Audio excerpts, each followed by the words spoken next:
ፊት ዛተበት ናታን ላይ። ኤፍራታን የምታፈቅራት ይመስለኝ ነበር፣ ነገር ግን ተሳስቻለሁኝ። አንተ ወንድ አይደለህም። እረ ጨጓራ ተቃጥሏል እኮ ተቃጥሏል፣ አታስመስል እባክህ አለው። እኔ የምናደደው ጨረቃዬ ከጨረቃዬ አይን ላይ አንድ ዘላላምባ ሲወርድ ብቻ ነው። ያኔ ግን በተኛህበት ቤቱን ሁሉ ነው የማጋየው አለው። ወይ ጉድ! ቤዛ ከስር ተፈታች። እንግዲህ ቤዚቲ ቆንጆ ጥላሸት መስላ ከስር ተፈታች። ገኒ ኧረ ጉድ! ሰው ገሎ ሰው እንግዲህ አስፈራቶ ሰው ለመግደል ሙከራ አድርጎ እንዴት በዚህ ፍጥነት ይፈታል? ቆይ ህግ የሌለበት ሀገር ነው እንደ ያለ ነው። ከዚህ በኋላ ወንድሜ በኤፍራታ ካለቀሰና ድጋሚ መጠጥ ቤት ከተገኘ እኔ ነኝ የምገላት ከዛ ሁሉ ቀድሜ አለች ሉሊት። እንግዲህ በየቦታው እየሄደች ነገር ታቀራቅራለች። ጭራሽ ለሂዋን እንግዲህ አይ በቃ ማድረግ ያለብሽ የመጀመሪያው ከብዙ ነው ያመጣሁልሽ፣ እሺ ንገሪኝ። የመጀመሪያው የእንቅልፍ መድኃኒት መስጠትና ሰርጉን ማስቀረት ነው። አይ እሱ ሰርግ ከቀረማ እኮ ለአንድ ቀን ብቻ ነዋ፣ ያው ቀጣይ መሆኑ አይቀርም። ሁለተኛው ደግሞ እሷን መግደል ነው። ምን አረን ያላደርገውም። እንግዲህ የምትወጁና የምታፈቅሪውን ሰውዬ ከወሰደችብሽ አይሻልም? ይሄ ነው እንግዲህ ህይወት አለቻት። አይ እኔማ እንደዛ አላደርግም በፍጹም አለች። ሰላም ውድና የተከበራችሁ የቻናል ቤተሰቦች እንዴት ናችሁ? ሁሉ ሰላም፣ ሁሉ መልካም። እኔ እግዚአብሔር የተመሰገነ ይሁን ሰላም ነኝ። ለዚህ ቻናል አዲስ የሆናችሁ ሰብስክራይብ በማድረግ ቤተሰብ ይሁኑ። ነባር ቤተሰቦች ደግሞ ስለምትከታተሉኝ ከልብ አመሰግናለሁ። ሐረግ ድራማ ቀጣዩን ይዤ መጥቻለሁ ማለት ነው። እንደቀጠለ ይገኛል። እንግዲህ እውነት ያሳዝናል። ናታን እስኪ ንገሪኝ የኔ ጨረቃ ማን ነው እንደዚህ ያሸፈተው ልብሽን አላት። እሷም ደግሞ አይ ታውቀዋለህ እኮ አለችው። ማን ነው እሱ? ያፌት። ምን? ያ የሰይጣን ቁራጭ የሆነ እንዴት ልታፈቅሪው ቻልሽ አላት። አይ በቃ ያኔ ሲንከባከበኝ በነበረበት ሰዓት ነው ፍቅር የወደኩት፣ እኔ ማፍቀር አልችልም እንዴ አለች። በቃ እሺ ይሁን፣ ውስጡ እያረረ ውስጡ እየነደደ በቃ ይሁን እሺ፣ ግን ያ ሰይጣን ብሎ ሄደ፣ በጣም ይቅርታ እያለች ነበር። እንግዲህ ሉሊት ዛሬ የደስታዋ ቀን ሆኗል። ኤፍራታ ጋር ሂዳ ቤዛ ለመፈታቷ ልትናገር ነበር። ነገር ግን ቀድማ እንደምታውቅ ስትነግራት አንጀቷ ቁርጥ አለ።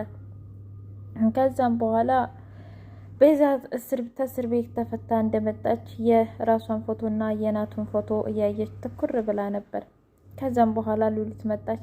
አይዞሽ አሁንማ የራስሽ ሊሆን ነው እኮ አለች። እንግዲህ ከዚህ በኋላ እኔ ተፈትቼለታለሁ ብቻውን አይሆንም አለች። ከዛም በኋላ ለትክክል ገኒም እየመጣች ወደ ላይ ልትቃና ስትል ዘወር ስትል አየች። ምን? እኔ አላምንም፣ አንቺ ነሽ አለች። አሁን እኔ ገኒ እንዴት ነሽ? ደህና ነሽ አለቻት። ደህና ነኝ፣ ልጄ ልትገሊ ነበር። እኔ ምልሽ ቆይ ለኤፍራታ ግን ምን አይነት የእናትነት ስሜት ነው ያለሽ? እኔ ምንም እየገባኝ አይደለም አለች። ከዛም በኋላ ሉሊት ደግሞ ትትመጻደቅ አንቺ አበሽ ተቀመጪ። ቆይ አንቺ የቤዛን እናት እንደገደልሻት የማላቅ ይመስልሻል እንዳለች። ከፈለኩ ከዚህ ቤት ነው የማስወጣሽ ስትል አይ እኔ ሳልሆን አንቺን ነበር እስር ቤት መክተት የነበረብኝ የቤዛን እናት እንዲሁም ደግሞ የያሻቸው ወንዶች በሙሉ እያለች አስፈራራቻት ገኒ። ከዛም በኋላ እኔ እኮ ግን ሰው አይደለሁም፣ ምክንያቱም ወንጀልን መደበቅ ራሱ እኮ ወንጀለኛ ነኝ ማለት ነው እያለች ገኒ ከራሷ ጋር እያወራች። ከዛም በኋላ ናታንዬ በጣም ተናዶ ወደ ቢኒ ጋር ሄደ። ከዛ ቢኒ ደግሞ የሆኑ ወረቀቶች እያስተካከለ ነበር።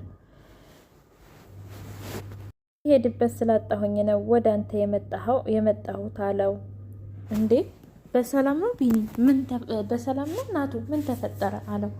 የኔ ጨረቃ እኮ አወኩት። ምኑን? ያን ሰይጣን ቁራጭ ነው ማለት ያፈቀረችውን ሰው። ኧረ አንተ ተረጋጋ። በፍጹም እሷ ካንተ ውጭ ልታፈቅር አትችልም አለው። አይ አትሳሳት ቢኒ፣ እኔ ራሱ አላውቃትም ኤፍራታን። እኔ ራሱ የኔ ጨረቃ አይደለችም። እና ማን ነው? ያፌት። ከዛም በኋላ ቢኒ በጣም ደነገጠ። ቁጭ ብድግ ሁሉ ነው ያዘው። እንዴ በፍጹም ይሄማ ሊሆን አይችልም። አይ እንግዲህ እና አይንህን እያየ እንደምታፈቅር ነገረችህ? እንደምታፈቅረው ነገረችህ አለው። አዎ ነግራኛለች። ከዛም በኋላ በጣም ግራ ገባው ናታን። አይዞ በቃ አውጣው። አይ ምንም ችግር የለውም፣ መጎዳት እንደሆነ ለእኔ ልማዴ ነው፣ በቃ እችለዋለሁኝ። ሲቀጥል ደግሞ እሷ ደስተኛ ትሆን እንጂ ምንም ችግር የለውም አለ። በጣም ተገረመና ቢንዬ። ከዛ ተለያዩ። ዳግም እንግዲህ መጣ። አጎቴ ምን ሆነ ነው? ቅድማ ጀምረህ እንደዚህ እያረክ ነው? ምነው ወረቀቱን አስተካክለ ጨረስክ እንዴ? ምን አነበብከው አለው። አይ እሱን እንኳ አልጨረስኩትም፣ ግን ሌላ ማለት እህቴ ምን ያፌት ልታገባ ነው? ምን? እኔ አላምንም። ጭራሽ እኮ እሷ ከናታን ውጭ አብሯት እያለ እንኳ የማታምነው ናታን ውጭ በፍጹም ሌላ ሰው ልታፈቅር አትችልም አለው።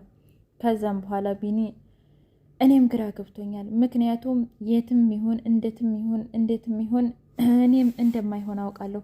ነገር ግን ይህንን ነገር እንዴት ላውጣው፣ እንዴት ልወቀው፣ እንዴት የሚለው ነገር አሁንም ለራሴ ጥያቄ ነው በማለት መለሰለት ለዳግም። እኔ ያንን ሰው ገለዋለሁኝ አለ ዳግም። የኔ ጌታ ለእህቱ መቆርቆሩ ማለት ነው። ተረጋጋ አለው። በሌላ በኩል እንግዲህ ሂዊ እና ቤዛ ተገናኙ።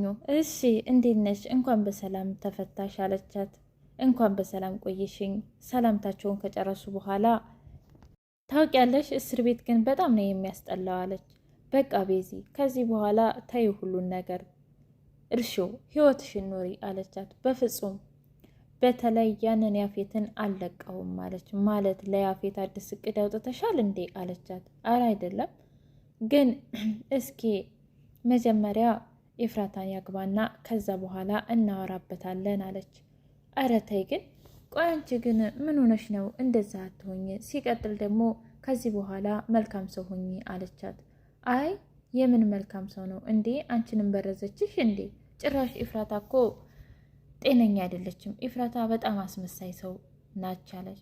ከዛም በኋላ እኔ ኧረ አልተገናኝቼም አላቅ፣ ምክንያቱም ገኒ ያንቺ ተባባሪ አርጋ ነው ስለሆነ የምትስለኝ እኔ በፍጹም አግኝቻት አላውቅም። ነገር ግን የሆነ ታሪክ ልንገርሽ አለች። እሺ ንገሪኝ። እኛ ጎረቤት ነበረች እና ለሀብት ለንብረት ብላ ወንድሟን አሰቃይታ መድኃኒት አብልታ ብዙ ነገር አሰቃይተው መጨረሻ ላይ ብቻዋን ቀረች።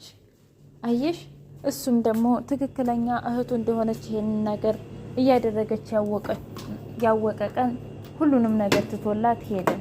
ከዛ እሷም እዛ ባዶ ቤት ታማ የሚያሳክማት የሚያስመረምራት ውሃ እንኳን የሚሰጣት አጥቶ እሷም ሞተች እዛው። ውይ ይሄስ በጣም ያሳዝናል አለች። ቢገባት ሔዋን እንግዲህ የነገረቻት ለቤዛ ነበር። ብቻሽን ትቀሪያለሽ እያለቻት ነበር። ነገር ግን ደነስ ስለሆነች አልገባትም።